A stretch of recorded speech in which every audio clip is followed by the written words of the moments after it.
Hi, everyone, and welcome to Stoked, the ultimate Star Trek online podcast. This is episode 116, and I want to say good morning to everybody in the jblive.tv chat room who's joined me for this week's episode because they know they are going to be the people on the forefront of awesome because we are covering dilithium mining in this week's episode. Actually, not just mining itself, but all of the great ways to get dilithium in the most efficient means possible. Did you know you can get almost a ton of dilithium in, say, 10-20 minutes? We'll tell you how to do it in this week's episode in Tactical View.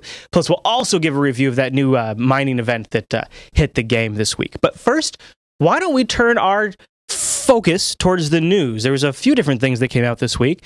One of the more interesting bits was from Daniel Stahl. Daniel Stahl says stuff. Update. He clarified a few statements that he'd made in the interview with me a couple of weeks ago in another interview, and I'll be sure to link you to the full interview so that way you can go through the whole thing. But what he said that I thought was particularly interesting that I'll pull out is he said everyone else, the majority of the team that is working on stuff that you will not see until the next big update in Season 6. This is where you will see things like fleet advancement systems, starbase, new types of fleet-only fleet actions, updated PvP, new Foundry features, and, if we're lucky, maybe even some leaderboards. Oh, and maybe some Tholians. He's always throwing those Tholians in there. I think a lot of us, based on the interview we had here on Stoked, had speculated that fleet starbases were going to be a part of Season 6. It's interesting now. The dev team and the community has really sort of, they're all now looking towards Season 6. But I'm still looking towards this week, and there's a few other things that happened this week. One of them is DOF functionality is being added to your ship interior. Now, this is an interesting new approach to get new DOF emissions. Now, DOF emissions? I don't think so. DOF missions. Now, here's the important bits you need to know is new NPCs on your ship interior and also a few public maps are going to offer two different types of assignments, fixed and rotating. Fixed NPC assignments will include things like crafting hyposprays, regenerators, and ship components. Rotating NPC assignments will include a mix of existing shipboard and sector assignments, as well as newly crafted unique assignments only available to those NPCs. Many steps of the different assignment chains have been moved to these NPCs as well, so if you're doing those assignment chains, essentially you're going to need to go to check your interior from time to time. It's going to be part of that chain now. Also, rotating NPC assignments will be different on different interiors. If you don't like what your NPCs are offering, go visit a friend's interior instead. Now that is pretty cool. Adding functionality to the ship interiors is something I think a lot of players have wanted to see. There's a downside, though. As a player, I'm a little zoning allergic. I don't like zoning a lot. And in order to do this, you got to visit different sectors. Then you have to zone to your bridge. And then you have to map move to your lower decks. Then you get what you want. And then you can go back. And then you rinse and repeat. The Galler ship, the Bug ship, and the Jemadar ship that was awarded a while back, they actually have a bit of an advantage because they don't have interiors. There's just a console on your bridge that you can go up to. And I think what a lot of players were hoping is to see something like that for all of the ships. But it doesn't quite jive what Cryptic's goal is here. Cryptic's goal is to get you running around the interior of your ship. That's good. That's a good step one. But the problem is it needs a step two, I think, to really seal it. I don't know what exactly would be that step two. But I still need something more for the interior. This is a good beginning, though, and it fits well with the type of work you'd be doing. It's just not how the 24th century would do it. But that said, sometimes you have to make compromises for gameplay. So overall, I think it's great to have something to begin to do in the ship interior. My fantasy, maybe like Season 7, Season 8 type goal that I would love to see is some sort of mashup of my ship interior and the Foundry. And the Foundry maybe would let me do, within a certain set of limits, Starfleet-approved interiors, I could build and customize my interior, and maybe I could lay it out in such a way that I could more efficiently talk to those NPCs to get the DOF assignments, or at least have some sort of additional ownership of it. And it seems like it's a bit of a disconnect if we're supposed to have these privately owned areas for our character, and on the other side of the game, there's this incredibly powerful game content generation tool available for the players. It would be awesome to see those two things come together. But you know what? Maybe that's a down the road thing. Who knows? Otherwise, I'll just keep on dreaming. But all in all, I think the DOF system interior stuff works pretty good. I'd like to hear your thoughts, though, so leave a comment wherever you're watching this episode and let me know what you think. Are you glad you now have some interior functionality, even if it's not exactly what you were hoping for? sound off and let us know. Now, we're going to jump over into Tactical View and tell you how you can earn Dilithium like a machine. But before we do that, I'd like to remind everyone that we have these awesome links over at JupiterBroadcasting.com. And if you scroll all the way down to the bottom of the site, before you shop at Amazon US, UK, Newegg, ThinkGeek, Best Buy, Mint.com, or Audible.com, if you click one of these links, you'll be tagging your shopping session with Jupiter Broadcasting's affiliate ID, and then we get a small percentage of your purchase. Now, you notice Audible.com is on there, and also the Chrome extension is awesome because the Chrome extension will hook you up on all of those sites automatically without having to click the links. However, the Audible, my box doesn't extend that far. My arm would get cut off into the subspace field. The Audible link, I want to give you an Audible recommendation because I just picked this book up and I'm enjoying it a lot, and I think you guys might like it too. It's Bad Astronomy, Misconceptions, and Misuses Revealed from Astrology to the Moon Landing Hoax. If you guys are familiar with the Bad Astronomers blog, it's a great source of debunking space misconceptions or explaining things in a way that non-space heads can understand. And it's a great book. It's over at audible.com. If you use that link at the bottom of jupiterbroadcasting.com, you get the book for free. And if you cancel your membership, you get to keep the book. So check that out. You might find that interesting. All right, well, that's all I got for the top of the show. Let's get into Tactical View.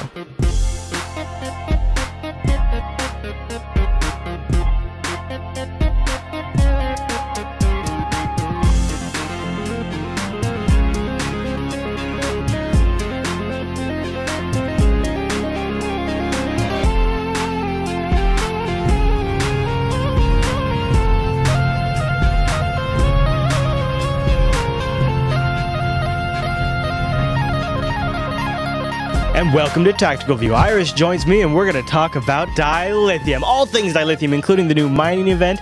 And then after we chat about that for a bit, Irish, turns out you've got a bunch of tips and tricks for folks out there for what we're labeling as efficient Dilithium mining, right? Yeah, it's a few bits and pieces I picked up myself and a lot of stuff that came from the fleet. All right.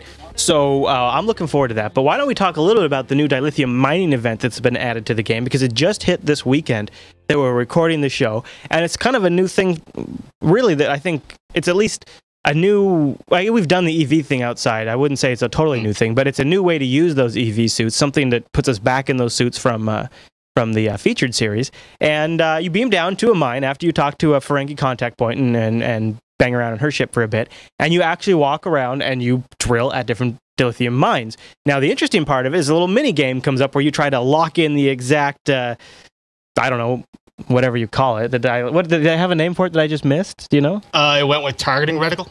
Yeah, you lock in that targeting reticle, and if you the quicker and better you have it dialed in, the more it gets from that dilithium vein. Irish, what are your first impressions of the new event? I came into it with kind of the wrong impression to start with because I heard minigame and I thought, oh, this will be fun. Then I got down there and it was kind of, okay, a triangle, adjust it, and like, great. I can live with the minigame because I like the scanning one too, but the returns weren't great for me because it was really low. I was getting like 60 every time. So it worked out, I think, for 5 veins. I ended up with 300 dilithium and took about 12 minutes just on the first run. So I didn't really lock in on it that way. Now, some people are reporting they're getting a lot in that run. I got somewhere between 70 and like 280 myself.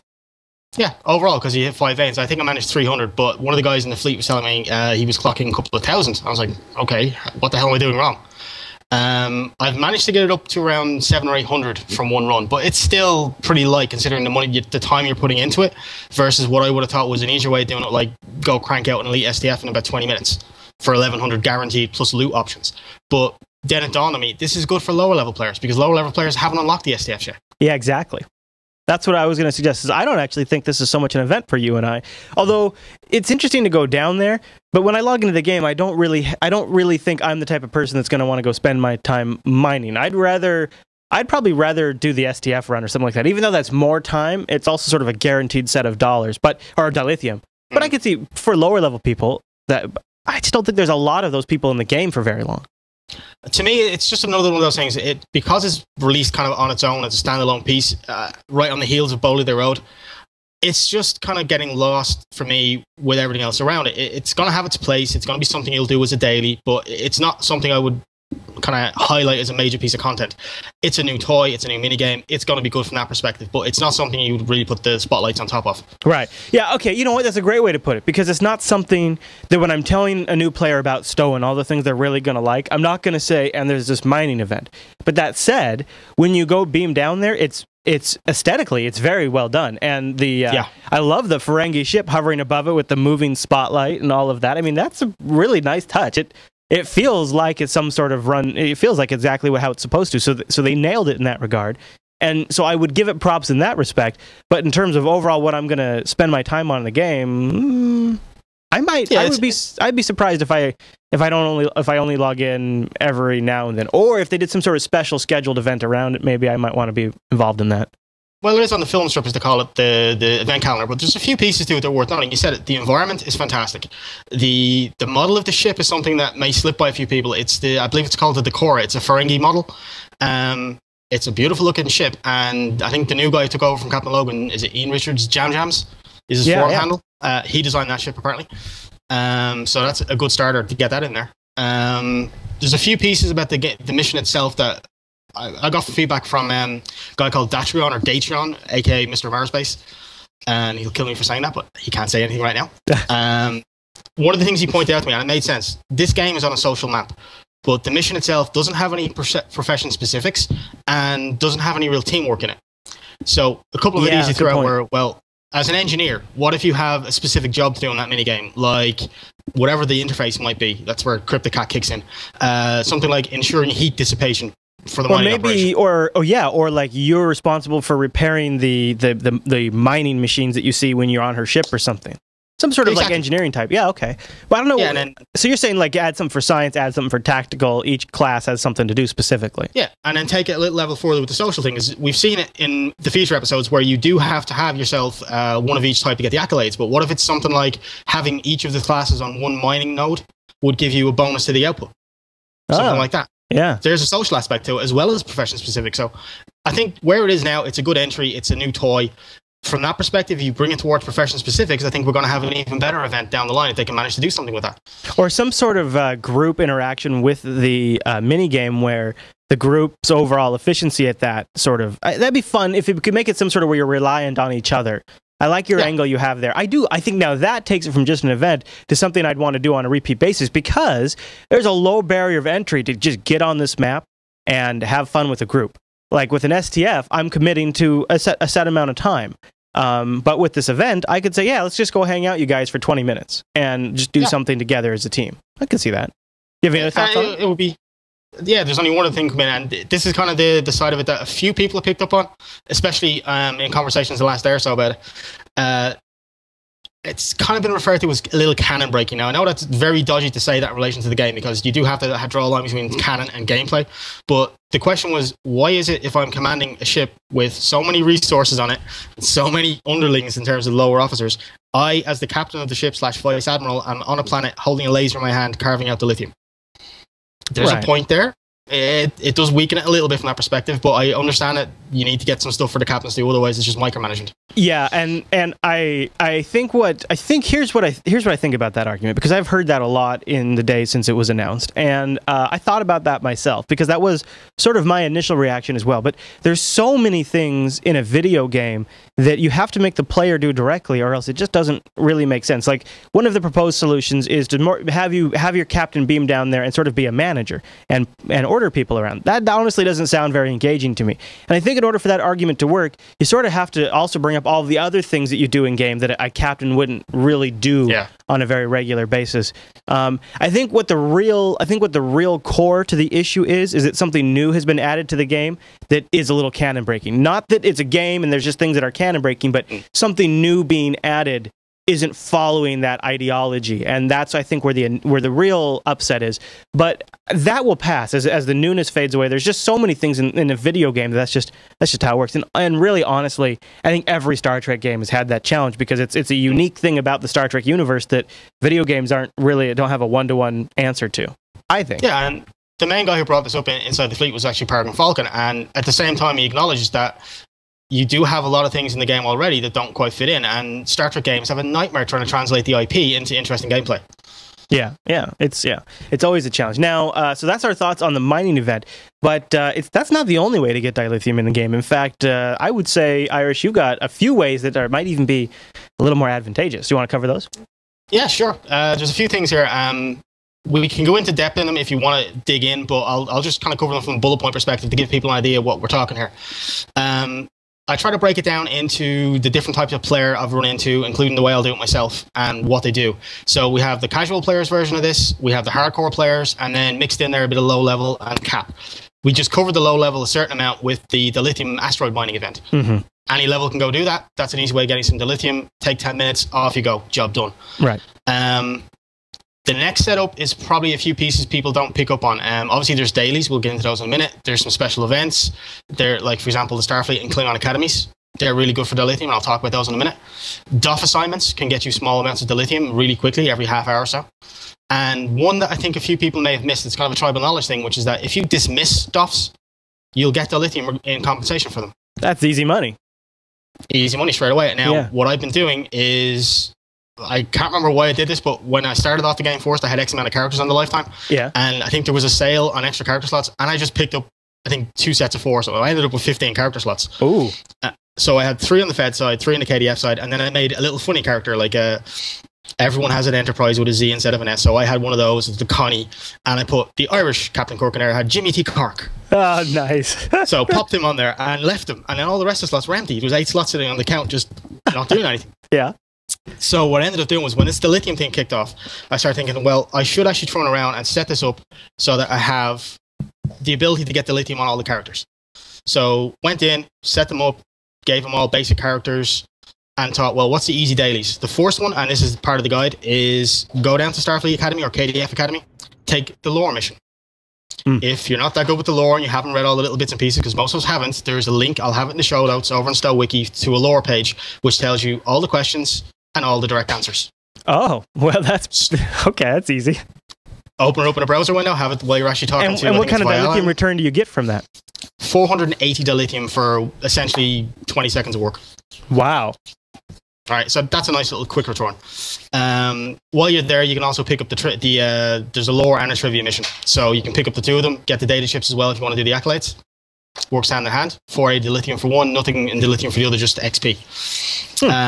Next one on the list is, and this one could be a little controversial because there's a way of abusing this, the Foundry Daily Wrapper. It's the only real benefit you get other than the gameplay from Foundry, and a lot of players who don't normally play Foundry missions will use this. Right. If you go in, I think it's honestly an important incentive for free-to-play players to play the Foundry missions too, which is important. Yes. Yeah, and from a story perspective, like, I'll always have Foundry. Like, my core on this has always been Foundry files. The key to the Foundry missions is this is how you get players who normally don't play them to play them. Now, there's always been this little underbelly of the console missions out there. Now, if you use a console mission, you're basically talking, you pick this thing up, you stand in front of a console, click the F key, you'll have 3 copies of the mission, they'll complete almost instantaneously, and you'll clock up 1,440 Dilithium. So a console mission is a Foundry mission that's essentially the gameplay consists of pressing F to beat it? Yeah, it's like, go investigate broken console, walk up, press F, boom, mission complete. All right, so it's always been kind of borderline whether or not that classifies as an exploit or not, but I know there's a lot of players in the game that do this, and if you want to actually test it, how I got talking to these guys is I stood beside the console on ESD, and I watched players coming up and they start doing funky animations, so I know they've done a mission, and then just asked them, what mission did you do, where'd you pick it up, where'd you learn about it, and it's almost become like a subculture in the game that people do this. The problem is, in order to do anything about that, if Cryptic wanted to stop it, you are pretty much going to cut off any Dilithium funding for people who actually run Foundry missions. Or make it so that you can't make a Foundry mission like that. So a Foundry mission has to consist of more. But if you take away, because if you take away the Dilithium incentive, I think you really hurt the Foundry quite a bit. Yeah, there's a lot of players I know, especially in the fleets that we've talked to, and other fleets that talk with us, have come across, and they play Foundry missions because they know, okay, I'm going to spend 10, 15 minutes doing your Foundry mission, that's maybe 1440 for 45 minutes of gameplay, as opposed to the console guy who gets it in less than a minute. So it's a tough line to fall, but it's not like a game-breaking amount of Dilithium. It's 1440 per day. 1400? So that one's, 1440. Well, that's a decent little chunk of change. Yeah, well, that's the bulk of it. If you think about it, for those 2 missions now, you're clocking up 1,920 Dilithium for the console route, less than a minute's work per character. For the guy who's playing the missions, he's probably spent maybe an hour and he's gotten himself 2,000 Dilithium. Yeah. So you combine the lore and that little wrapper, and that's pretty good. All right, what else you got for me? Plenty here. The next one down is a pretty easy one as well, and everyone's done this when we leveled up, is the cluster missions. There's a nice little wrapper there called Daily Exploration. I think it's Strange New Worlds. And that says go in, finish 3 missions in one of the clusters, and get yourself, again, 1,440 Dilithium. Now, if you're lucky enough to go in there and catch 3 scan missions in a row, 10 minutes of work, 1440 dilithium. If you get the luck of the draw with those missions, right? And if not, you just if you get aid the planet, jump out and go find a scam mission. Yeah, definitely. Well, I like combat. I don't mind a little combat here and there, but the aid the planets, I'll skip that for now. Yeah, they're still a little bit painful, but you know yourself. Yeah. The lithium mining event was the next one ahead. We've already covered that. STFs are worth mentioning. I believe you get about 500 for doing the normal STFs, depending on the group. And I've had some serious pain with this in the last few days because I've been trying out these different dilithium tricks, and I decided to take a fairly good elite character for STFs and bring them on the normals in pugs. Just go into PvEQs. Just see who you get and what the luck of the draw is on there. Yeah, to see what happened now. The worst I've ended up with was a group I went in with yesterday. Normally on Elite, we can do Infected in about 15 to 20 minutes with a really good group. You just blitz through it, and that's the optionals and everything, and then you roll your dice for your loot at the end. And you always get your dilithium. It's guaranteed. Right. This group I went with yesterday, specifically, it was just to see what I was dealing with. I had one guy in a Type 10 shuttle. I'm like, I have no idea what's in that guy's mind. Maybe he was doing Operation Gamma and forgot to swap out. But that was worried me. I saw an Odyssey. I saw a Bortas. And I was like, okay, a Garamba. So I was like, it's a half decent group. One guy sits in the Bortas, goes 5k above everyone else, and just watches us trying to do the mission with the guy in the shuttle. So that was very helpful. And the entire time, there's a Silverwing covered before the holiday, what's called the 10% method. Take down each of the generators 10%, then blow them, then take the transformer. Yeah. One guy says, okay, let's do the 10% method. Anyone not know what that is? No responses. Great. First guy goes in, takes out a generator. so much for that. So much for that plan. Like, oh, here we go. There goes the optional. And anyway, next thing we get is the guy who's above the map floating in the Vortas starts telling everyone how much they're idiots and noobs and blah, blah, bblah. Despite the fact we didn't tell them, people who do this in pugs are the reason why people call these toxic environments. Right. Pickup group. Pickup group. Yeah. Just in case people know what PUG stands for. Yeah, you're right. That's why I don't PUG STFs. Yeah, I just wanted to say it because I'm too used to running them with the fleet, so it's kind of a spoiled nature where I'm in this gang of guys who want to run an STF, boom, off we go. But this was just to see what's out there for the general player coming up if they're not in fleets or whatever. And you can still get your dilithium, but you might have it a little more painful than what I have from a fleet perspective, where you just get people who know how to run it, and then you have a fairly painless experience. You got to just make sure if you want to use the STFs for dilithium mining, and the live chat room is sitting here saying, yeah, the dilithium is, or STFs are the way to get dilithium. And I would just say work with a group you're familiar with, establish a list of friends, even if you're not in a fleet, because I believe Dan Stahl released a stat that said 46 or 47% of players are in a fleet, but the rest aren't. So a fleet's not always an option for everybody, but just work with a group of people you've seen before. Or, hell, organize in the IRC chat room here on Saturdays and go do STFs, because then you get a little context to who they are. All right, what else we got? Sure. Next one is fleet actions, which is almost as good because some of those fleet actions are pretty fast. And they also give you 1440 dilithium. Again, you're risking the nature of going in with a group you don't know. So if you have the fleet option, take it. Otherwise, be careful. But think of the kind of returns there. Most of those fleet actions are taking 15, 20 minutes of work, or play in this case. 1440 dilithium, again. So it's a number that comes up quite commonly. Now, putting the fleet actions to one side, this is where things start to get a little skewed towards the KDF side. The KDF have missions before we talked about. You covered it quite well on STOked, where they couldn't really get samples, so they were given the sorties to go raid and take samples that way. Yeah. There's a nice side effect in the lithium economy of those particular missions. Each mission you can do, Sortie Alpha and Sortie Bravo, is every 30 minutes on a timer. You get 960 each. Oh. All right, so straight away you've got an increased bonus. You're also getting it every 30 minutes. So if you're really fast at those, that would nearly clock up to, say, 2k per hour if you just did your, I don't want to call it grinding, if you just play those missions repeatedly. Right. But there's also a daily wrapper, the whole Path of the Warrior thing, for completing the optionals in each of those sorties. And that alone gives you 2,400 dilithium. So if you think about just running these things once, let's say forget the half-hour timer, run Sortie Alpha, Sortie Bravo, you'll get yourself the 1,900 dilithium. And if you had the wrapper mission for all the optionals, you're talking nearly 4k. That's a nice advantage for the Klingons. Klingons, if you want to grind your dilithium, that's how you do it. Have yourself your max level characters go in, and especially, as I said last week, the consoles that the Klingons have, they have two brilliant ones for this. You have the Graviton Pulse Generator, which now the feds can get from the lockboxes that just disappeared. And you also have the Theta Radiation console. So when you're doing some of these events, the problem is the ships are trying to escape. You can stop them in their tracks and you can take their shields down. It makes things faster. Feds have to be a little more creative. Now, I know there's also a perk for those of us who I just today got my 800-day vet reward, right? I saw that. Yep, I haven't got the mechanics of this yet because I think I've got like 4 or 5 days to wait. So you'll get there before me. Yeah, well, at least when I get it, I'll be able to use it, you know what I mean? Yeah. The unique DOF assignment. Now, I'm guessing how this works. The tease that we got was it increases your daily refining cap, so more than 8k a day. Now, I suspect what's going to happen is it probably has a limit on it as well, so you'll probably get a mission, and when you get the mission, it will be a DOF assignment that, I don't know, picks up your unrefined dilithium as a number unless you run a mission to solve it, to convert it, maybe. But we'll have to see that, but it does appear to be a way of breaching your cap on a daily basis. Yeah, okay. So I'll check that out. I'll play with that after the show and see what I get. Now, I don't think I'm hitting my... I don't think I'm in any danger of hitting my daily cap, but you never know. If I ever get the bug, it'll be nice to have. And it's kind of a unique item in a sense, a unique DOF, right? Because you have to have the 800-day vet reward to get it. So that's kind of cool. I don't think it's a DOF. I think it's a DOF mission because it says a unique DOF assignment. Right. So, yeah, it is a mission. Right. Well, cool. Is there any other areas? I've got a link here for you. There's a brilliant STOwiki article on Dilithium, and what does it lists out all the different factional Dilithium missions per day. Oh yeah, check this out. Oh, that's great. It's a really good doc. Yeah, the stowwiki.org is just a treasure trove of information, and so check out the links that Irish put in the doc if you're really into this kind of stuff, because not only is this a great resource now, but it's going to always be updated with the latest info. So even as this show gets a little out of date, if that ever were to happen, you can still go to that link and see any changes that were made. All right, dude. Well, thanks for the rundown. I think I might actually start doing some of these, because some of these don't sound like they're very hard work at all. Well, you got to fund your ship habit somehow. Yeah, I do have quite the ship habit. All right, well, thanks, Irish. All right, everyone. Well, thanks so much for tuning into this week's episode of Stoked. Now, don't forget, Stoked is live on Saturdays over at jblive.tv, and then we release on Tuesdays, usually usually late Monday night, but we'll just say Tuesday morning to keep it...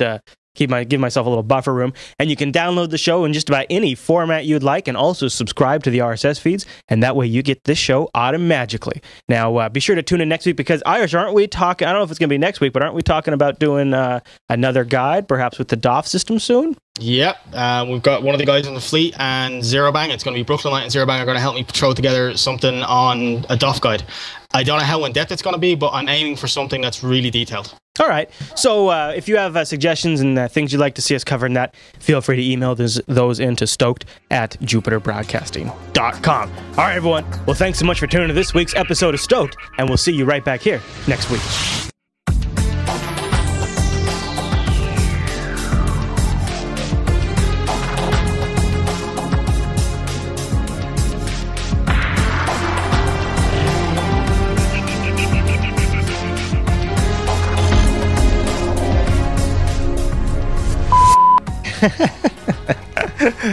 It's totally a monkey. That's so funny. All right. So, what am I doing here? Oh, I see. Is that right? Oh, I get it. So I didn't actually have it all the way when I got it. Okay, there's a... Oh, okay. Yeah, all right. Come on. Get in there. Come on, little monkey. There you go.